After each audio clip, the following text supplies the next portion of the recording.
చెప్పాను మనం. దారిద్ర్యం, మరణం, భయం. ఎంతవరకు శివ పూజ ప్రారంభించే వరకే దారిద్ర్య మరణ భయాలు. శివ పూజ ప్రారంభించాక తొలగిపోతాయి.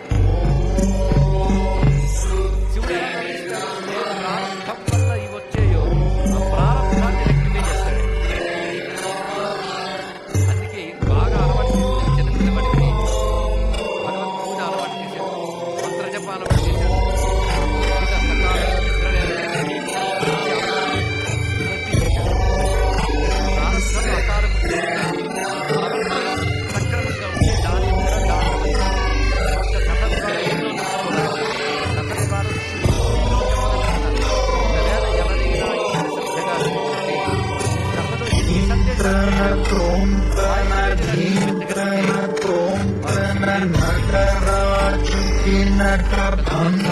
Namo